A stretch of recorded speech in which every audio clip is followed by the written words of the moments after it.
ಜನಪರ ಕಾರ್ಯಗಳನ್ನ, ಅದು ವಿದ್ಯಾರ್ಥಿಗಳಲ್ಲಿ ಮಗು ಸ್ನೇಹಿ ಶಾಲೆಯಾಗಿ, ಮಗು ಸ್ನೇಹಿ ಪರಿಸರ ಆಗಿ, ಮಗು ಸೇರಿ ಪಂಚಾಯಿತಿಯಾಗಿ ಮಾಡೋ ನಿಟ್ಟಿನಲ್ಲಿ ನಾನು ಮತ್ತು ನನ್ನ ಟೀಮು ಕೆಲಸ ಮಾಡ್ತೇವೆ. ಪ್ರಾರಂಭದಲ್ಲಿ ಹಳೇಬೀಡೂರಿನ ಸ್ಟಾರ್ಟ್ ಆದಂಥ ನಮ್ಮ ಸಂಸ್ಥೆ ಕಾರ್ಯಕ್ರಮಗಳಿಗೆ ಪ್ರಸ್ತುತದಲ್ಲಿ ಮೈಸೂರು ವಿಭಾಗದ 5 ಜಿಲ್ಲೆಗಳಲ್ಲಿ ನನ್ನ ಸಂಸ್ಥೆ ಎಜುಕೇಷನ್ ರಿಲೇಟೆಡ್ ಆ್ಯಕ್ಟಿವಿಟೀಸಲ್ಲಿ ಕೆಲಸ ಮಾಡ್ತಿದೆ. ಸುಮಾರು 30ಕ್ಕಿಂತ ಹೆಚ್ಚಿನ ಜನ ವಾಲಂಟಿಯರ್ಸ್ ನನ್ನ ಸಂಸ್ಥೆಯಲ್ಲಿ ಕೆಲಸ ಮಾಡ್ತಿದ್ದೀವಿ.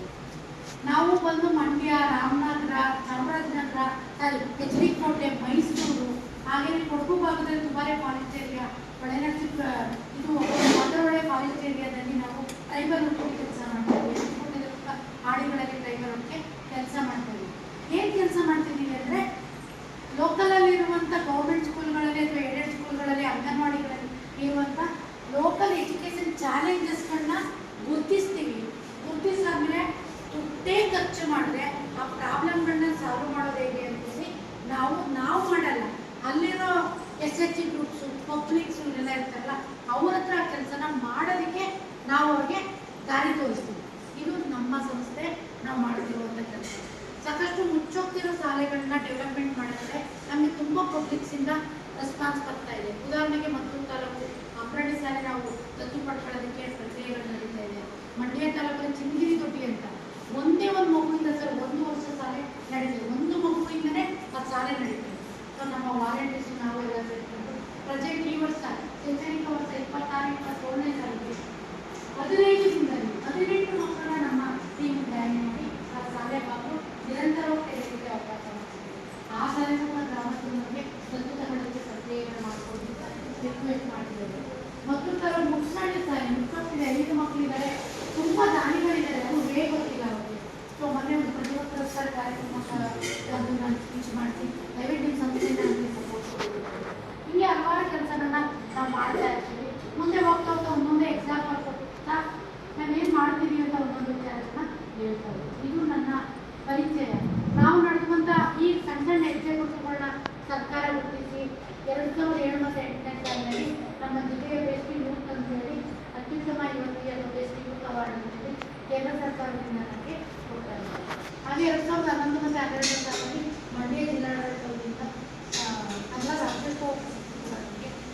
ಅದೇ ವರ್ಷ ಮುಖ್ಯಮಂತ್ರಿಯವರಿಂದ ಪ್ರತಿಷ್ಠಿತ ಕಿತ್ತೂರಾಣಿ ಚೆನ್ನಮ್ಮ ಪ್ರಶಸ್ತಿ ಬಂದ. ಮೊನ್ನೆ ರೀಸೆಂಟ್ 3 months ಬ್ಯಾಕ್ ಇಂಟರ್ನ್ಯಾಷನಲ್ ಒಂದು ಈವೆಂಟ್ನಲ್ಲಿ ನಮಗೆ ಬೆಸ್ಟ್ ಆರ್ಗನೈಸೇಷನ್ ಮತ್ತು ಬೆಸ್ಟ್ ವುಮೆನ್ ಲೀಡರ್ ಅಂತೇಳಿ ಒಂದು ಅವಾರ್ಡ್ ಕೂಡ ನಮ್ಮ ಸಂಸ್ಥೆಗೆ ಬೇರೆ ನಮ್ಮ ಸಂಸ್ಥೆಗೆ ಇದುವರೆಗೂ ಕೂಡ ಯಾವುದೇ ಫರ್ನಿಚರ್ಸ್ ಇಲ್ಲ, ಏನೂ ಆಡಂಬರ ಇಲ್ಲ. ಯಾವುದೇ ಅಧಿಕಾರಿ ಬಂದರೂ ಪ್ಯಾಂಟ್ ಹಾಕಿರಲಿ, ಜೀನ್ಸ್ ಹಾಕಿರಲಿ, ರೇಷ್ಮೆ ಸೀರೆ ಹಾಕಿರಲಿ, ಈ ಥರ ಓಪನ್ ಪ್ಲೇಸಲ್ಲಿ ನಮ್ಮಲ್ಲಿ ಕೂತ್ಕೊಳ್ತಾರೆ. ಇತ್ತೀಚೆಗೆ ಒಂದು ಚಾಪೆ ತರ್ತಿದ್ದೀವಿ, ಆ ಚೇರ್ ತರ್ತಿದ್ದೀವಿ. ಸಂಸ್ಥೆ ಮುಖ್ಯಸ್ಥರು ಅಂತ ಯಾವುದೇ ಚೇಂಬರ್ ಇಲ್ಲ ನಮಗೆ. ನಮ್ಮಲ್ಲಿ ನಾನು ನಮ್ಮ ಸಂಸ್ಥೆಯಲ್ಲಿ ಡೈರೆಕ್ಟರ್ ಮುಂದುವರಿತೀನಿ, ಕೆಲಸ ನೋಡಿ. ನಮ್ಮ ಸಂಸ್ಥೆಯಲ್ಲಿ ಹಲವಾರು ಲಾಯರ್ಸ್ಗಳಿದ್ದಾರೆ, ಬೇರೆ ಸೋಷಿಯಲ್ ಸೆಕ್ಟರ್ ಕೆಲಸ ಮಾಡುವಂಥ ವುಮೆನ್ ಲೀಡರ್ಗಳಿದ್ದಾರೆ. ಅವರು ಡೈರೆಕ್ಟ್ ಆಗಿದ್ದಾರೆ. ಅವರು ಅಷ್ಟೇ, ಅವ್ರು ಯಾರು ಡೈರೆಕ್ಟ್ರು ಅಲ್ಲ, ನಾನು ಸೆಕ್ರೆಟರಿನೂ ಅಲ್ಲ, ಕೌಂಟರ್. ಇದು ಪಬ್ಲಿಕ್ ಸಂಸ್ಥೆ. ಎಲ್ಲರೂ ಬರ್ತಾರೆ ವಾಲಂಟಿಯರ್ಸ್ ಆಗಿ, ಅವರೇ ಕಸ ಹೊಡಿತಾರೆ, ಅವರೇ ಹಚ್ತಾರೆ, ಅವರೇ ದೇವರು ದೀಪ ಹಚ್ತಾರೆ, ಅವರೇ ಎಲ್ಲವನ್ನೂ ಮಾಡ್ತಾರೆ. ನಾನು ಕೂಡ ಟ್ಯಾಲೆಂಟ್ ತೊಳೆಯುವಂಥ ಕೆಲಸ ಮಾಡ್ತೀನಿ. ಇದು ನಮ್ಮ ಸಂಸ್ಥೆಯ ವೈಶಿಷ್ಟ್ಯತೆ ಅಂತ ಹೇಳ್ತಾ ಪ್ರಸ್ತುತ ಚನ್ನಪಟ್ಟಣದಲ್ಲಿ ನಮಗೂ ಚನ್ನಪಟ್ಟಣ ವಿವೇಕಾನಂದ ನಗರ 8ನೇ ಕ್ಲಾಸಲ್ಲಿ ಆಫೀಸಿದೆ. ಈಗ ಇನ್ನೊಂದು 15 ದಿವಸದಲ್ಲಿ ಮಂಡ್ಯದಲ್ಲಿ ಆಫೀಸ್ ಮಾಡೋದಕ್ಕೆ ಮಾಡ್ತಾ ಇದ್ದೀವಿ. ಇಷ್ಟೆಲ್ಲ ಯಾಕೆ ನಿಮ್ಗೆ ಹೇಳಿದೆ ಅಂತಂದರೆ, ಒಬ್ಬ ಗ್ರಾಮೀಣ ಮಹಿಳೆ ಅಥವಾ ಹುಡುಗರು ಮಕ್ಕಳುಗಳು ಒಂದು ಮನಸ್ಸು ಮಾಡಿಕೊಂಡ್ರೆ ಎಲ್ಲ ಟೈಮಲ್ಲೂ ಎಜುಕೇಷನ್ ಉಪಯೋಗ ಬರಲ್ಲ, ನಮಗೆ ಫ್ಯಾಮಿಲಿ ಬ್ಯಾಕ್ಗ್ರೌಂಡು ನಮಗೆ ಬರೋದಿಲ್ಲ. ಮತ್ತು ಎರಡನೇದು, ನಮಗೆ ಎಲ್ಲ ಕಡೆಯೂ ನಾಲೆಡ್ಜ್ ಇರಬೇಕು ಅಂತ ಹೇಳಿ ಒಂದ್ಸರಿ ನಾನು ನೇಪಾಳಕ್ಕೆ ಹೋಗಿದೆ ಸರ್ಕಾರದಿಂದ. ನೇಪಾಳಕ್ಕೆ ಹೋದಾಗ ನಮ್ಮ ಥರನೇ ಪಾಠ ಮಾಡುವಂಥ ಫ್ಯಾಕಲ್ಟಿ ಟೀಚರ್ ಥರ ಪಾಠ ಮಾಡುವಂಥವ್ರು ಬಂದಾಗ ನಮ್ಮ ಗುಂಪಿಗೆ ಇಡೀ ಭಾರತದಿಂದ ಹಲವಾರು ರಾಜ್ಯಗಳಿಂದ ಸದಸ್ಯರಾಗಿ ಆ ಪ್ರೋಗ್ರಾಮ್ಗೆ ಇನ್ವೈಟ್ ಮಾಡಿದ್ರು. ಸೊ ನಮ್ಮ ಕರ್ನಾಟಕದಿಂದ ಸರ್ಕಾರ ನನ್ನನ್ನು ಕೂಡ ಆಯ್ಕೆ ಮಾಡಿದ್ರು. ಅಲ್ಲಿ ಹೋದಾಗ ನಮ್ಮ ಸರ್ ಬಂದು ಹೇಳಿದ್ರು ನನಗೆ, ಬಂದ ತಕ್ಷಣ ನನ್ನ ಬಗ್ಗೆ ನಿನ್ನಿಂದ ನಾವು ಸೇರಲು ಕೂತಿದ್ದಾಗ ಅವರು ನಿನ್ನೆಲ್ಲ ನೋಡಿದ್ರೆ ನಮ್ಗೆ ದುಃಖ ಆಗ್ತದೆ ಅಂತ. ನಮ್ಗೆ ಆಶ್ಚರ್ಯ, ಇಷ್ಟು ಚೆನ್ನಾಗಿ ನಾವು ನಮ್ಮ ರಾಜ್ಯದ ಪ್ರತಿನಿಧಿಯಾಗಿ ಸೀರೆಗಳು ಹಾಕಿದ್ದೀವಿ, ಅವರು ಚುಕ್ಕ ಪೈಜಾಮ್ಗಳು ಹಾಕಿದ್ದಾರೆ, ಕೆಲವು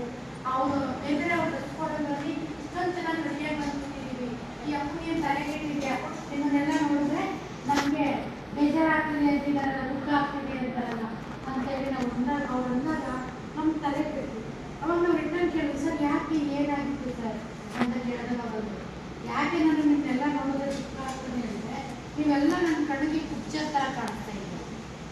ಕುಬ್ಜರ್ ಅಂದ್ರೆ ಏನು? ಕುಬ್ಜರ್ ಅಂದ್ರೆ ನಮ್ಮ ದೇಹದಲ್ಲಿ ಏನಾದ್ರು ಅಂಗವೈಕಲ್ಯತೆ ಆಗಿದ್ರೆ, ಡಿಸಬಲ್ ಹೇಳ್ತೀವಲ್ಲ, ವಿಶೇಷಚೇತನ ಕನ್ನಡದಲ್ಲಿ ಹ್ಯಾಂಡಿಕ್ಯಾಪ್ ಹೇಳ್ತೀವಲ್ಲ, ಇನ್ನು ಹ್ಯಾಂಡಿಕ್ಯಾಪ್ ಅನ್ಬಾರ್ದು ಅಂತ ಇದೆ, ವಿಶೇಷಚೇತನ ಅಥವಾ ಡಿಸಬಲ್ ಅಂತ ಹೇಳುವಂಥದ್ದು. ಡಿಸಬಲ್ ಅಂತ ಅಂಗವೈಕಲ್ಯತೆ ಆಗಿದ್ರೆ ಅವ್ರು ನೋಡಿದಾಗ ದುಃಖ ಆಗುತ್ತೆ. ಪಾಪ ಇವ್ರು ಈ ಸ್ಥಿತಿಲಿ ಇದ್ದಾರಲ್ಲ, ಪಾಪ ಸೊಂಟ ಇಲ್ಲ, ಕತ್ತು ಸರಿ ಇಲ್ಲ, ಕೈ ಸರಿ ಇಲ್ಲ, ಬೆನ್ನು ಸರಿ ಇಲ್ಲ, ಇವೆಲ್ಲ ಅಂತಾರಲ್ಲ, ಅದು ಆ ಥರ ನಿಮ್ಮನ್ನು ನೋಡಿದ್ರೆ ನನಗೆ ದುಃಖ ಆಗುತ್ತೆ. ನಾವು ಅವಾಗ ಅರಿವಾಯ್ತು ನಮ್ಮ ತಪ್ಪೇನು. ಈಗ ನನಗೂ ಅನಿಸ್ತಿದೆ, ನಿಮ್ದೆಲ್ಲ ನೋಡ್ರೆ ನನಗೂ ದುಃಖ ಆಗ್ತದೆ. ಯಾಕೆ ಯಾಕೆ ಸೊಂಟ ಇದೆ ಅಲ್ವಾ, ನಿಮ್ಮ ಬೆನ್ನಲ್ಲಿ ಬುಕ್ಸ್ ಏನಾದ್ರು ತಗ್ಲಾಕಿದೀವ ನಾವು? ಇದೆಯಾ? ಏನಿಲ್ಲ ನೋಡಿ. ನಮ್ಮ ಹುಡುಗರು ನನ್ನ ನಿಜ ಬಾಕಿ ಇಲ್ಲೇ ಫಸ್ಟ್ ನೋಡಿ ಕುತ್ಕೊಳ್ಳೋದೇ ಬ್ಯಾಲೆನ್ಸ್ ಕೈನ ಹಿಂದೆ ಮಾಡ್ತಿದ್ದೀರ. ನಂತರ ನೀವು ತಪ್ಪನೂ ಇಲ್ಲ ಅಲ್ವಾ? ಕುತ್ಕೊಳ್ಳಿ ಆರಾಮ್ಸೆ. ಇನ್ನು ಟೀನೇಜರ್ ಹಿಂಗಿರ್ಬೇಕು. ಯೋಗಾಸನ ನೋಡ್ತಾ ಇರ್ತೀವಿ. ಇತ್ತೀಚೆಗೆಲ್ಲ ಬ್ಯಾಕ್ ಪೇನ್ ಯಾಕೆ ಬರ್ತದೆ? ನಾವು ಕುತ್ಕೊಳ್ಳೋ ರೀತಿ ನೀತಿಗಳು ಸರಿ ಇಲ್ಲ. ಇಷ್ಟು ಹೇಳ್ತಾ ಒಂದು ವಿಚಾರ ನನಗೆ ಮತ್ತೆ ಲಾಸ್ಟ್ ಟೈಮ್ 2023-24ರಲ್ಲಿ G20 ಆಯ್ತು. ಗೊತ್ತಾ ನಿಮಗೆ? ಮಾಸ್ಟರ್ಗಳಿಗೆಲ್ಲ ಗೊತ್ತಿರುತ್ತೆ. ನಿಮಗೂ ಗೊತ್ತಾ G20 ಅಂತ? ಗೊತ್ತಪ್ಪ? ಕ್ರಿಕೆಟ್ ಅಲ್ಲ, G20 ಅಂದ್ರೆ ಶೃಂಗಸಭೆ. ನಮ್ಮ ಭಾರತದಲ್ಲಿ ಬೇರೆ ಬೇರೆ ರಾಷ್ಟ್ರಗಳನ್ನ ಕರೆಸಿ ಎಲ್ಲ ರಾಷ್ಟ್ರಗಳಲ್ಲೂ ಕೂಡ ಅಭಿವೃದ್ಧಿ ದೃಷ್ಟಿಕೋನದಿಂದ ಶೃಂಗಸಭೆಗಳನ್ನ ಮಾಡ್ತಾರೆ. ಇತಿಹಾಸ ಅಥವಾ ಹಿಸ್ಟ್ರಿ ಸ್ಟೂಡೆಂಟ್ಗಳಿಗೆ ಅದು ಗೊತ್ತಿರುತ್ತೆ. ಈಗ ಆಗಿದ್ದು 100ನೇ ಶೃಂಗಸಭೆ. ಆ 100ನೇ ಶೃಂಗಸಭೆನ ಭಾರತದಲ್ಲಿ ಹೋಸ್ಟ್ ಮಾಡಿರೋ ಪ್ರಧಾನಮಂತ್ರಿಯವರು. ಸೊ ಆ ಕಾರ್ಯಕ್ರಮಕ್ಕೆ ಇಡೀ ಭಾರತದಿಂದ 13 ಜನ ಮಹಿಳೆಯರಿಗೆ ವಿಶೇಷ ಆಹ್ವಾನ ಇಟ್ಕೊಂಡು ಸರ್ಕಾರಗಳು ಕರೆಸಿದ್ದಾರೆ. ಸೊ ಅದರಲ್ಲಿ ಕರ್ನಾಟಕದ ಪ್ರತಿನಿಧಿಯಾಗಿ ನನ್ನ ಆಯ್ಕೆ ಮಾಡಿದ್ದಾರೆ. ಇದು ನನ್ನ ಮತ್ತೊಂದು ಯಶಸ್ಸಿನ ಮಂಜೂರು. ಅದು ಫ್ಯಾಮಿಲಿಗೆ ಸಲ್ಲಬೇಕಾಗಿದ್ದು, ಜಿಲ್ಲೆಗೆ ಸಲ್ಲಬೇಕಾಗಿದ್ದು, ಇಲಾಖೆಗಳಿಗೆ ಸಲ್ಲುವಂಥ ಕಾರ್ಯಕ್ರಮ ಹೇಗಿತ್ತು ಏನು ಅಂತ ಮುಂದೆ ಹೋಗ್ತೇವೆ. ಇಷ್ಟೆಲ್ಲ ಪೀಠಿಗೆ ಯಾಕಾಗ್ತದೆ ಅಂದರೆ, ನಾನು ಮೊನ್ನೆನೇ ಹೇಳೋಗಿದ್ದೀನಿ ನಿಮಗೆ, ನಾನಿಲ್ಲಿ ಬರುವಂಥದ್ದು 12 ದಿನ ನಿಮ್ಮ ಒಪ್ಪಿಗೆ ನಾನು 1 ತಾಸು ನಿಮ್ಮ ಮಕ್ಕಳಿಗೆ ಕಾಲ ಕಲಿಯೋದಕ್ಕೆ ಬರ್ತೀನಿ. ಈ 12 ದಿನದಲ್ಲಿ ನಾನು ಯಾವುದೇ ಪಾಠ ನಿಮಗೆ ಮಾಡಲ್ಲ, ಯಾವುದೇ ಪಾಠ ನಾನು ನಿಮಗೆ ಮಾಡಲ್ಲ. ನೀವು ಅಷ್ಟೇ, ಇದು ಕ್ಲಾಸ್ ಅಲ್ಲ. ನನಗೆ ಟೀಚರ್ಸ್ಗಳು ಪಾಠ ಮಾಡಿದ್ರೆ ನಿಮ್ಮಲ್ಲಿ ಕಲಿಕೆ, ನಮಗೆ ಚಟುವಟಿಕೆ ಮೂಲಕ ಕಲಿಕೆ. ಸೊ ನೀವೆಲ್ಲ ಅಣ್ಣ ತಮ್ಮ ಆಗಿ ಮಕ್ಕಳು ನಮಗೆ ಬರ್ಕೊಂಡು ಮಗ ಇದೆ, ಆರಾಮ್ಸೆ ನೀವು ನಿಮ್ಮ ಪೇರೆಂಟ್ಸ್ಗಳ ಜೊತೆಗೆ, ನಿಮ್ಮ ಫ್ರೆಂಡ್ಸ್ಗಳ ಜೊತೆಗೆ, ನಿಮ್ಮ ರಿಲೇಟಿವ್ ಜೊತೆಗೆ ಹೇಗಿರ್ತೀವೋ ಅದು. ಇಲ್ಲಿ ನಮಗೆ ಹುಡುಗಿರು ಹೆಚ್ಚಲ್ಲ, ಹುಡುಗರು ಹೆಚ್ಚು. ಇವತ್ತಷ್ಟೇ ನಾನು ಈ ಮೇಡಮ್ ಕೂರ್ಸೋದಲ್ಲ, ಅದೇ ಸುಮ್ಮನೆ. ನೀವು ನೆಕ್ಸ್ಟ್ ಸೆಷನಲ್ಲಿ ಬಂದಾಗ ಹುಡುಗ ಹುಡುಗಿರು ಇಬ್ಬರು ಮಿಕ್ಸಪ್ ಆಗ್ತದೆ. ಹುಡುಗ ಹುಡುಗಿರು ಇಬ್ಬರು ಕೂಡ ಮಿಕ್ಸಪ್ ಆಗ್ತದೆ. ಯಾವುದೇ ಮುಜುಗರ ಬೇಕು. ಕೆಲವು ಟೈಮ್ ನಾನು ರೌಂಡಲ್ಲಿ ಕೊಡ್ತೀನಿ, ಕೆಲವು ಟೈಮ್ ಈ ಥರ ಮಿಕ್ಸಪ್ಪಲ್ಲಿ ಕೊಡ್ತೀನಿ, ಒಂದ್ಸಲ ಇಂಡಿವಿಜುವಲ್ ಕೊಡ್ತೀವಿ. ನೀವೆಲ್ಲ ಬಿಗುಮಾನನ ಬಿಟ್ಟು ಓಪನ್ ಅಪ್ ಆಗಿ ಈ 1 ಗಂಟೆ ನನ್ನ ಜೊತೆಗೆ ನೀವು ಸಹಕಾರನ ನೀಡಬೇಕು. ಇವತ್ತು ಬಂದಿರುವಂಥದ್ದು ಏನು ಅಂದರೆ, ಕೇಂದ್ರ ಸರ್ಕಾರದ ಒಂದು ಯೋಜನೆ ಇದೆ, ಆಯುಷ್ಮಾನ್ ಭಾರತ. ಕೇಳಿದರೆ ಎಲ್ಲರೂ ಆಯುಷ್ಮಾನ್ ಭಾರತ್ ಅಂತ ಒಂದು ಯೋಜನೆ ಇದೆ. ಈ ಯೋಜನೆಯಲ್ಲಿ ಸರ್ಕಾರದಲ್ಲಿ ಏನೆಲ್ಲ ನಿಮಗೆ ಇವಾಗ ಕಾರ್ಯಕ್ರಮಗಳನ್ನ ರೂಪಿಸಿದೆಯೋ ಅದ್ರ ಜೊತೆಗೂ ಕೂಡ ಇನ್ನೊಂದಷ್ಟು ವಿಚಾರಗಳು ನಿಮಗೆ ಪೂರಕವಾಗಿ ಬೇಕು ಅಂತ ಕೇಂದ್ರ ಸರ್ಕಾರ ಅನ್ನಿಸಿದಾಗ ರಾಜ್ಯ ಸರ್ಕಾರದ ಒಡಂಬಡಿಕೆಯೊಂದಿಗೆ ಇನ್ನೊಂದಷ್ಟು ವಿಚಾರಗಳನ್ನ ನಿಮಗೆ ಯುನೆಸ್ಕೋ ಮೂಲಕ ನಿಮಗೆ ತಲುಪಿಸೋಕ್ಕೆ ಸರ್ಕಾರ ತೀರ್ಮಾನ ಮಾಡಿದೆ. ಸೊ ಅದನ್ನು ಯುನೆಸ್ಕೋ ಅವ್ರು ಬಂದು ಮಾಡೋಕ್ಕಾಗಲ್ವಲ್ಲ, ಅದಕ್ಕೆ ಅವ್ರೇನು ಮಾಡಿದ್ರೆ ಯಾವುದೇ ಪ್ರಾಜೆಕ್ಟ್ ಎಲ್ಲ ಹಣ ಬರಲ್ಲ, ಏನೂ ಇಲ್ಲ. ಸೊ ನಮ್ಮಂಥ ಈ ಮಕ್ಕಳು ಕ್ಷೇತ್ರ ಕೆಲಸ ಮಾಡ್ತಿರುವಂಥ ಆಕ್ಟಿವ್ ಆರ್ಗನೈಸೇಷನ್ನ ಪ್ರತಿ ಜಿಲ್ಲೆಯಿಂದ ಮಂಡ್ಯ ಜಿಲ್ಲೆ ನಮ್ಮ ಆಯ್ಕೆ ಮಾಡಿ ಯಾವುದೇ ಪ್ರತಿಫಲಗಳನ್ನ ನಿರೀಕ್ಷೆ ಪಡೆದೇ ಕೆಲಸ ಮಾಡುವಂಥ ಸಂಸ್ಥೆಗಳಿಂದ ಸಂಸ್ಥೆ ಹುಡುಕಿ ಇಲ್ಲಿ ಕೆಲವು ಜವಾಬ್ದಾರಿನ ಕೊಡ್ತೀವಿ. ಜವಾಬ್ದಾರಿ ಏನು ಅಂದರೆ, ಮಂಡ್ಯ ಜಿಲ್ಲೆಯಲ್ಲಿ 10 ಶಾಲೆಗಳನ್ನ ನಾವು ಆಯ್ಕೆ ಮಾಡ್ಕೊಂಡಿದ್ವಿ. ಸಿಟಿಯಿಂದ ಮಾತ್ರ 1 ಶಾಲೆ, ಉಳಿದೆಲ್ಲ ನಾವು ಫೋಕಸ್ ಮಾಡ್ತಿದ್ದು ಕಾಲೇಜ್ ಮಾಡ್ತಿದ್ವಿಲ್ಲ, ಪ್ರೈಮರಿ ಸ್ಕೂಲ್ ಮಾಡ್ತಿದ್ವಿ. ಈ ಸರಿ ಸ್ವಲ್ಪ ಹೈಸ್ಕೂಲ್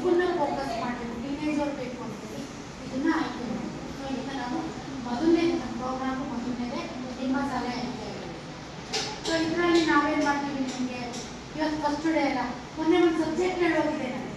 ಯಾರು ನೆನಪಿದೆ? ಏನು ಹೇಳೋಗಿದೆ? ನೋಡ್ಕೊಂಡು ಬನ್ನಿ ಅಂತ ಏನು ಹೇಳಿ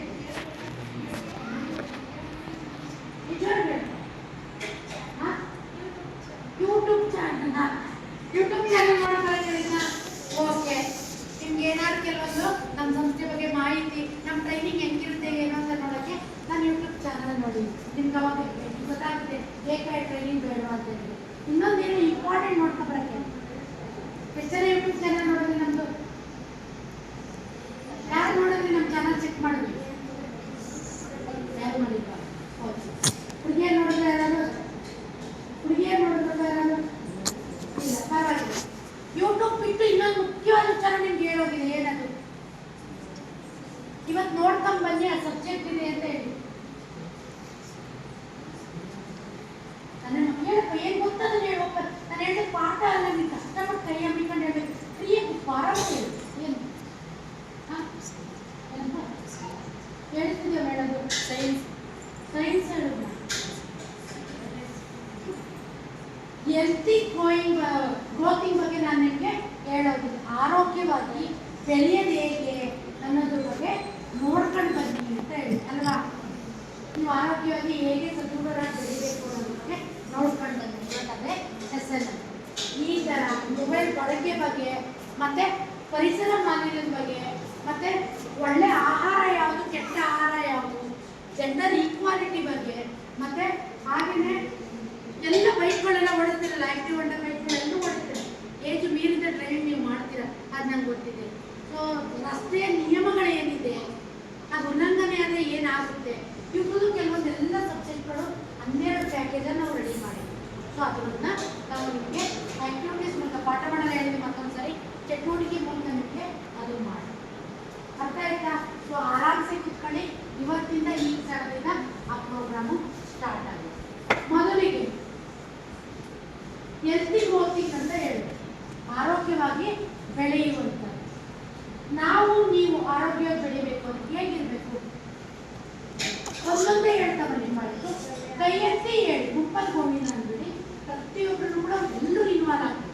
ಸರಿ ಇದ್ದಾರೆ, ಮೇಡಮ್ ಇದ್ದಾರೆ, ತೀರ್ಮಾನ ಬಿಡಿ. ನಿಮ್ಮ ಮುಂದೆ ಯಾರಿಲ್ಲ, ನನ್ನನ್ನು ಬಿಟ್ಟರೆ ನಿಮ್ಮ ಅಕ್ಕಪಕ್ಕ ಸ್ನೇಹಿತರು ಇಲ್ಲ. ಆರಾಮ್ಸೆ ಮಾಡಿ. ಚೆನ್ನಾಗಿ ಬೆಳವಣಿಗೆ ಆಗಬೇಕು. ನಮ್ಮ ದೇಹ ಆದರೆ ಏನಿರಬೇಕು? ಒಳ್ಳೆ ಆಹಾರ ಇರಬೇಕು. ಹಾಗೆ ಒಳ್ಳೆ ಆಹಾರ ಅಂದ್ರೆ ಯಾವುದು ಹೇಳಿ ನೋಡೋಣ. ಒಬ್ಬರ ಬೇಡ. ಒಳ್ಳೆ ಆಹಾರ ಅಂದ್ರೆ ಯಾವುದು? ಹಣ್ಣು, ಸೊಪ್ಪು, ತರಕಾರಿ, ಹಾಲು, ಮೊಟ್ಟೆ, ಕಾಳುಗಳು, ಮೊಟ್ಟೆ, ಆಮೇಲೆ ಡ್ರೈ ಫ್ರೂಟ್ಸು, ಆಮೇಲೆ ಮಾಂಸ, ಮೀನು ಅಲ್ವಾ? ಇವೆಲ್ಲವೂ ಕೂಡ ನಮಗೆ ಬೇಕು. ಇವೆಲ್ಲವೂ ಹೇಗಿರಬೇಕು? ಫ್ರೆಶ್ ಆಗಿರಬೇಕು. ಜೊತೆಗೆ ಕೆಲವೊಂದನ್ನ ಹಸಿಯಾಗಿ ತಿನ್ನಬೇಕು, ಕೆಲವೊಂದನ್ನ ನೆನೆಯಾಗಿ ತಿನ್ನಬೇಕು, ಕೆಲವೊಂದನ್ನ ಬೇಯಿಸಿ ತಿನ್ನಬೇಕು, ಕೆಲವೊಂದನ್ನ ಕಡಿಮೆ ಬೇಯಿಸಬೇಕು, ಕೆಲವೊಂದನ್ನ ಜಾಸ್ತಿ ಬೇಯಿಸಬೇಕು. ಹಾಗೆ ಕಡಿಮೆ ಬೇಯಿಸಬೇಕಾಗಿರೋದು ಯಾವುದು? ತಿಂದೆಗಳಲ್ಲಿ ಕಡಿಮೆ ಯಾವುದನ್ನು ಬೇಯಿಸಬೇಕು? ಮೊಟ್ಟೆ, ಹಾಲು ಬೇಯುತ್ತಾ? ಹಾಲು ಕುದಿಸ್ತೀವಿ, ಕಾಯಿಸ್ತೇವೆ. ಮೊಟ್ಟೆ ಕಡಿಮೆ ಬೇಯಿಸಬೇಕು, ಸೊಪ್ಪುಗಳು ಕಡಿಮೆ ಬೇಯಿಸಬೇಕು, ತರಕಾರಿ ಕಡಿಮೆ ಬೇಯಿಸಬೇಕು ಅಲ್ವಾ? ಕಾಳುಗಳು ಕಡಿಮೆ ಬೇಯಿಸಬೇಕು. ಕಾಳುಗಳನ್ನ ಕೆಲವೊಂದನ್ನ ಕಡಿಮೆ ಬೇಯಿಸಿದ್ರೆ ಹೊಟ್ಟೆ ನೋವು. ಅದಕ್ಕೆ ಕಾಳುಗಳನ್ನ ಕಡಿಮೆ ಬೇಯಿಸೋದನ್ನ ನಾವು ಯಾವತ್ತೂ ಕನ್ಸಿಡರ್ ಮಾಡ್ತೀವಿ. ಕಾಳು ಚೆನ್ನಾಗಿ ಬೇಯಿಸಿದ್ರೆ ತಿನ್ನಬೇಕು. ಸೊ ಇಲ್ಲಿ ನಮಗೆ ಕಡಿಮೆ ಪ್ರಮಾಣದಲ್ಲಿ ಬೇಯಿಸಬೇಕು, ಅದು ಅರ್ಧಂಬರ್ಧ ಬೇಯಿಸುವಂಥದ್ದು ಸೊಪ್ಪು, ತರಕಾರಿ, ಮೊಟ್ಟೆ, ಮುಖ್ಯವಾಗಿ ಇಷ್ಟು. ಇದನ್ನ ನಾವು ಹಾಗೆ ಅರ್ಧಂಬರ್ಧ ಬೇಯಿಸಿ ತಿನ್ನಬೇಕು. ಇದು ಚೆನ್ನಾಗಿ ಬೇಯಿಸಿ ತಿನ್ನುವಂಥದ್ದು ಯಾವುದು? ಕಾಳು, ಮಾಂಸ, ವೆರಿ ಗುಡ್. ಚಿಕನ್ ಇವೆಲ್ಲ. ಮತ್ತು ಮುದ್ದೆನೂ ಕೂಡ ಚೆನ್ನಾಗಿ. ಅನ್ನ ವೆರಿ ಗುಡ್. ಅನ್ನನೂ ಕೂಡ ಚೆನ್ನಾಗಿ. ಮುದ್ದೆ ಅರ್ಧಂಬರ್ಧ ತಿಂದಿದ್ರೆ ಏನಾಗುತ್ತೆ? ಇಮಿಡಿಯೇಟ್ ಆಗಿ ಹೋಗ್ತೀವಿ, ಡಿಸೆಂಟ್ರಿ ಶುರುವಾಗುತ್ತೆ. ತಿಂದಂಗೆ ಏನಾಗಲ್ಲ, ತಿಂದ್ಮೇಲೆ ಆಗುತ್ತೆ. ಕೆಲವು ನೇರ ಡಿಸೆಂಟ್ರಿ ಆಗಲ್ಲ, ಕೆಲವು ಹೊಟ್ಟೆ ನೋವು ಶುರುವಾಗುತ್ತೆ, ಕೆಲವರಿಗೆ ಡಿಸೆಂಟ್ರಿ. ಮಟನು ಅಷ್ಟೇ, ಬೆಂದಿಲ್ಲ ಅಂದರೆ ಜೀರ್ಣ ಆಗಲ್ಲ, ಜೀರ್ಣ ಆಗಲಿಲ್ಲ ಅಂದರೆ ಜೀರ್ಣ ಆದರೆ ಏನಾಗುತ್ತೆ, ಹೊಟ್ಟೆ ನೋವು ಬರುತ್ತೆ, ಬೀಜ ಅದು ಮೇಲೆ ಬರಬೇಕು ಇಲ್ಲ ಕೆಳಗಡೆ ಹೋಗ್ಬೇಕು. ನಮಗೆ ಏನಾದ್ರು ಜೀರ್ಣ ಆದರೆ ಮೋಸನಲ್ಲಿ ಹೋಗ್ಬೇಕು ಇಲ್ಲ ಒಣ ಬೇಯಿಸಿ ತಿನ್ನಬೇಕು. ಜೊತೆಗೆ ಆ ಮಾಂಸನ ತಂದಾಗ, ಸೊಪ್ಪುಗಳನ್ನ ತಂದಾಗ, ಹಣ್ಣುಗಳನ್ನ ತಂದಾಗ ಮನೆಯಲ್ಲಿ ನಿಮ್ಗೆ ಕೊಟ್ಟಾಗ ಚೆನ್ನಾಗಿ ತೊಳೆದು ತಿನ್ನುವಂಥದ್ದನ್ನ ನಾವು ಅಭ್ಯಾಸ ಮಾಡ್ತೀವಿ. ಕೆಲವರು ನಾವು ನೋಡ್ತಿರ್ತೀವಿ, ಕೊಟ್ಟ ತಕ್ಷಣ ಅಲ್ಲೇ ತಿನ್ಬಿಡ್ತಾರೆ ಕೆಲವು ಮಕ್ಕಳು. ಅಲ್ಲೇ ಯಾವ ಕೈ ಏನು ನೋಡೋಣ. ಈಗ ಉದಾಹರಣೆ ನೀವು ಗೊತ್ತಿಲ್ಲ, ಕೆಲವರು ಕಾಲ ನಿಮ್ಗೆ ಕಷ್ಟ ನೋಡೋಕ್ಕಾಗ್ತಾ ಇಲ್ಲ, ಕೆಳಗಡೆ ಬ್ಯಾಲೆನ್ಸ್ ಮಾಡ್ತಿದ್ದೀರಿ, ನೀವು ಬ್ಯಾಕ್ ಸೈಡ್ ಕುತ್ಕೋತಾ ಇದ್ದೀರಿ, ಕೂದಲು ಮುಟ್ಕೋತೀರ, ಸೊಂಟ ಮುಟ್ಕೋತೀರ, ಮೂಗು ಮುಟ್ಕೊಂಡಿರ್ತೀರಿ, ಮುಖ ಮುಟ್ಕೊಂಡಿರ್ತೀರ, ಕಾಲು ಕೂಡ ಪೂರಕ್ಕಾಗದೆ ಕಾಲು ಕೂಡ ಕೆಲವು ಬ್ಯಾಲೆನ್ಸ್ ಮಾಡ್ತಾ ಇರ್ತೀವಿ. ಈ ಕೈಯಲ್ಲಿ ಈಗ ಏನೋ ಕೊಟ್ಟ ತಕ್ಷಣ ನೀವು ತಿನ್ಬಿಟ್ಟರೆ ಏನಾಗುತ್ತೆ, ಹೈಜೆನಿಕ್ ಇರುತ್ತಾ? ಖಂಡಿತ ಹೈಜೆನಿಕ್ ಇರುತ್ತೆ. ಹೈಜೆನಿಕ್ ಇರಬೇಕು ಅಂದರೆ ನೀವೇನೇ ತಿನ್ನಬೇಕು ಅಥವಾ ಮುಟ್ಟಬೇಕು, ಇವಾಗ ನೀವು ಮುಖ ಮುಟ್ಟಬೇಕು, ನಮಗೆ ಗುಳ್ಳೆಗಳು ಬರಬಾರ್ದು, ಮುಖಗಳು ಚೆನ್ನಾಗಿರಬೇಕು, ಅಥವಾ ನಮ್ಮ ಮುಖದಲ್ಲಿರೋ ಗುಳ್ಳೆಗಳು ಹೋಗಬೇಕು ಅಂದರೂ ಕೂಡ ನಾವು ಕೈ ತೊಳ್ಕೊಂಡೆ ಮುಖನ ಮುಟ್ಕೋಬೇಕು, ಕೈ ತೊಳ್ಕೊಂಡೆ ಮುಟ್ಕೋಬೇಕು. ಮತ್ತು ಇದು ಆಹಾರ ಪದ್ಧತಿಲಾದಾಗ ಮಾಂಸನ ನೀವು ಮನೆಯಲ್ಲಿ ನಿಮ್ಮ ಅಮ್ಮಂದಿರಿಗೆ ಹೇಳ್ಕೊಡ್ಬೇಕು, ನಿಮ್ಮ ಅತ್ತಿಯರಿಗೆ ಹೇಳ್ಕೊಡ್ಬೇಕು, ಚೆನ್ನಾಗಿ ಬೇಯಿಸಿ ಅಂತ ಹೇಳ್ಬೇಕು. ಜೊತೆಗೆ ಬೇಯಿಸೋಕೆ ಮತ್ತೆ ಅಂಗಡಿಯಿಂದ ತರ್ತಾರಲ್ವ ಅಥವಾ ಮನೇಲೇ ಕಟ್ ಮಾಡ್ತಾರಲ್ವ, ಅದನ್ನ ಉಪ್ಪು ಅರಿಶಿನ ಪುಡಿ ಹಾಕೊಂಡು ಚೆನ್ನಾಗಿ ತೊಳಿಬೇಕು. 2-3 ಸರಿ ತೊಳೆದು ಆಮೇಲೆ ನಾರ್ಮಲಾಗಿ ತೊಳೆದು ಆಮೇಲೆ ಅಡುಗೆನಲ್ಲಿ ಅದನ್ನ ಬಳಸೋಕೆ ಏನಾಗುತ್ತೆ, ಈ ಕಟ್ ಮಾಡುವಾಗೆಲ್ಲ ನೊಣಗಳು ಕ್ರಿಮಿಕೀಟಗಳು ಕುತ್ಕೊಂಡಿರುತ್ತಲ್ಲ ಅವೆಲ್ಲವೂ ಕೂಡ ಅವಾಗ ನಾಶ ಆಗ್ತದೆ. ಸೊ ಸತ್ತಾಗ ಏನಾಗುತ್ತೆ, ನೀವು ಅದನ್ನು ತೊಳೆದಾಗ ಅದರಲ್ಲಿರೋ ಬ್ಯಾಕ್ಟೀರಿಯಾಗಳು ಹೋಗ್ತದೆ, ಆಮೇಲೆ ಬೇಯಿಸಿದಾಗ ಕಂಪ್ಲೀಟ್ ಅದು ನಿಮಗೆ ಹೈಜೆನಿಕ್ ಎಲ್ಲ ಬರೋ ರೀತಿ ಆಗುತ್ತೆ. ಸೊ ಇದನ್ನು ನಿಮ್ಮ ಮನೆಯಲ್ಲಿ ಹೇಳಬೇಕಾಗುತ್ತೆ. ಎಷ್ಟು ಚೆನ್ನಾಗಿದೆ, ಪ್ರತಿನಿತ್ಯ ಮಲಗುವಾಗ ಹಾಲು ಕುಡಿತೀರಾ, ಪ್ರತಿನಿತ್ಯ ಮಲಗುವಾಗ ಹಾಲು ಕುಡಿತೀರಿ, ಸರಿ ಕೈ ಎತ್ಕೋದ ಸ್ವಲ್ಪ ನನ್ನಂತೂ ಎನರ್ಜಿ ಇದೆ, ಎನರ್ಜಿ ಮೇಲೆ ಸ್ವಲ್ಪ ಸ್ಟ್ರೈಟ್ ಇದೆ. ಸ್ಟ್ರೈಟ್ ಅಂದರೆ ನಿಮ್ಮ ಕೈ ಸತ್ತಾನ ಪಿಟಿ ಟೀಚರ್ ಯಾರಿದ್ದಾರೆ ನೀವು ಸರ್, ಇವ್ರು ನೋಡ್ಕೊಳ್ಳಿ ಸರ್, ಯಾರು ಪಿಟಿ ಸರ್ ಯಾರು ಕೈ ಎತ್ತೋದಿಲ್ಲ, ಅವ್ರಿಗೆ ಫಿಸಿಕಲ್ ಎಕ್ಸಸೈಸ್ ಜಾಸ್ತಿ ಮಾಡಿ ಸ್ವಲ್ಪ ಕೈ ಎತ್ತರಪ್ಪ. ಒಂದು 4 ಜನ ಮಾತ್ರ ರಾತ್ರಿ ಟೈಮ್ ಬೇಕು. ಹೌದು ಕೈ ಹೋಗಿ ಉಳಿದವರು ಸರ್ ಹಾಸ್ಟ್ಲಿಗೆ ಹೋಗ್ತಾನಿಲ್ಲ ನಾನು. ಉಳಿದವರು ಬೆಳಿಗ್ಗೆ ಟೈಮ್ ಕುಡಿತೀರಾ? ಬೆಳಿಗ್ಗೆ ಟೈಮ್ ಹಾಲು ಅಥವಾ ಕಾಫಿ ಟೀ ಕುಡಿಯೋರು ಯಾರಿದ್ದೀರಾ? ಹಾಲು ಎಷ್ಟು ಜನ ಕುಡಿತೀರಿ ಬೆಳಿಗ್ಗೆ ಟೈಮ್? ಕಾಫಿ ಬೇಕಂತಾರೆ, ಹಾಲು ಬೇಕಂತಾರೆ, ಅವ್ರಿಗೆ ಡೌಟ್ ಇದೆ, ಹಾಲ ಕಾಫಿನ ಹಾಲು ಕಾಫಿ ಟೀ ಟೀ. ಸೊ ಹಿಂಗೆ ನಿಮಗೆ ನಾಲ್ಗೆ ಅಭಿರುಚಿಗೆ ತಕ್ಕಂಗೆ ನೀವು ಕುಡಿತೀರಿ. ನೀವು ಬೆಳಿಗ್ಗೆ ಯಾವ್ದು ಕುಡಿದು ಕೂಡ ನಿಮಗೆ ಬೇಕಾಗಲ್ಲ, ರಾತ್ರಿ ಕುಡಿತೀರಲ್ಲ ಅದು ಇಂಪಾರ್ಟೆಂಟ್. ತುಂಬ ಜನ ನಾವು ನೋಡ್ತಾ ಇರ್ತೀವಿ, ಸ್ಟೂಡೆಂಟ್ಗಳು ಅಥವಾ ಪೇರೆಂಟ್ಸ್ಗಳು, ಮೇಡಮ್ ನಮ್ಮ ಮಕ್ಕಳು ಎಷ್ಟು ಓದಿದ್ರು ಪರೀಕ್ಷೆಗೆ ನಂಬರೇ ತೆಗಿದಿಲ್ಲ, ಮೇಡಮ್ ಎಷ್ಟು ಹೇಳಿದ್ರು ಮೇಡಮ್ ಮುಂದೆ ಹೋಗಿ ಅವ್ರು ಹೇಳೋದೇ ಇಲ್ಲ, ಮರ್ತು ಬಿಡ್ತಾರೆ, ಅಥವಾ ನಾವೇ ಏನು ಥರ ಕಳಿಸ್ತೀವಿ ಅದಕ್ಕೆ ವಾಪಸ್ ಕೊಡ್ತಾರೆ, ನೆನಪೇ ಇರಲ್ಲ, ನೆನಪಿನ ಶಕ್ತಿ ಇರಲ್ಲ ಅಂತ ಮಕ್ಕಳು ಯಾರಿಗಿಲ್ಲ ನಾನು ಕೈ ಎತ್ತಿಸಲ್ಲ. ನಿಮಗೆ ನೀವೇ ಸೆಲ್ಫಾಗಿ ಅನಲೈಸ್ ಮಾಡ್ಕೊಳ್ಳಿ. ಯಾರಿಗೆ ಮೆಮೊರಿ ಪವರ್ ಕಡಿಮೆ ಇದೆಯೋ ಅವರು ಇವತ್ತಿಂದ ಕನಿಷ್ಠ 3 ತಿಂಗಳು ಪ್ರತಿದಿನ ಒಂದು 100 ml ಆದ್ರೂ ಒಂದು ಚಿಕ್ಕ ಲೋಟದಲ್ಲಾದ್ರೂ ಹಾಲು ಕುಡಿತಾ ಬನ್ನಿ. ಬೆಳಿಗ್ಗೆ ಕುಡಿದು ಯಾವುದೂ ಲೆಕ್ಕ ಇಲ್ಲ, ರಾತ್ರಿ ಮಾತ್ರ ಹಾಲು ಕುಡಿತಾ ಬನ್ನಿ ಊಟ ಆದಮೇಲೆ. ಸೊ ನೀವು ಎಷ್ಟು ಚೆನ್ನಾಗಿ ನಿದ್ರೆ ಮಾಡ್ತೀರಿ, ನೀವು ಕ್ಲಾಸಲ್ಲಿ ಎಷ್ಟು ಆ್ಯಕ್ಟಿವ್ ಆಗಿರ್ತೀರಿ, ನಿಮ್ಗೆ ಏನಾದ್ರು ಕಲ್ತಿದ್ದು ನೆನಪಾಗುತ್ತಾ, ಅಥವಾ ಮನೇಲಿ ಯಾವ್ದಾದ್ರು ವಿಚಾರಗಳು ಹೇಳಿದ್ದು ನೆನಪಾಗುತ್ತಾ, ಓದಿದ್ದು ನೆನಪಾಗುತ್ತಾ, ನೀವೇ ಆಮೇಲೆ ನಿಮಗೆ ಚೆಕ್ ಮಾಡ್ತೀರಿ. ಎಷ್ಟು ಜನ ಮಾಡ್ತೀರಿ ಕೆಲಸನ? ಅಟ್ಲೀಸ್ಟ್ ರಾತ್ರಿ ಟೈಮ್ ಹಾಲು ಕುಡಿಯೋದನ್ನ ಅಭ್ಯಾಸ. ನೆಕ್ಸ್ಟ್ ಬಂದಾಗ ನಾನು ಕೇಳ್ತೀನಿ, ಪ್ರಾಮಾಣಿಕವಾಗಿ ಹೇಳಬೇಕು, ರಾತ್ರಿ ಟೈಮು ಎಷ್ಟು ಜನ ಹಾಲಿನ ಅಭ್ಯಾಸನ ಮಾಡ್ಕೊಂಡಿದ್ದೀರ? ಆಗುತ್ತಾ? ಪ್ರತಿದಿನ ರಾತ್ರಿ ಹಾಲು ಕುಡೀರಿ, ಮೆಮೊರಿ ಪವರ್ ನಿಮಗೆ ಬರುತ್ತೆ. ಇದು ನಿಮ್ಮ ಆಹಾರ ಪದ್ಧತಿಯಲ್ಲಿ ನಿಮ್ಗೆ ಇರಬೇಕಾಗುತ್ತೆ. 4. ಎರಡನೇದು, ಎಷ್ಟು ಜನ ಪ್ರತಿನಿತ್ಯ ಸ್ನಾನ ಮಾಡ್ತೀರಾ? ತಣ್ಣೀರೋ ಬಿಸಿನೀರೋ ಅದು ನಿಮಗೆ ಬಿಟ್ಟು, ನಿಮ್ಮ ಎಕನಾಮಿಕಲ್ ಸ್ಟೇಟಸ್ ಹೇಗಿದೆ ನಮಗೆ ಕೈ ಎತ್ತಿ ನೋಡೋಣ. ಪ್ರತಿದಿನ ಸ್ನಾನ ಮಾಡಿ ಸ್ಟೂಡೆಂಟ್ ಫೋಟೋಗಳು ತೆಗಿ, ಇಷ್ಟು ಜನ ಪ್ರತಿದಿನ ಮಾಡ್ತೀವಿ ಬಿಡಿ. 2 ದಿನಕ್ಕೊಂದ್ಸಲ ಸ್ನಾನ ಮಾಡೋದು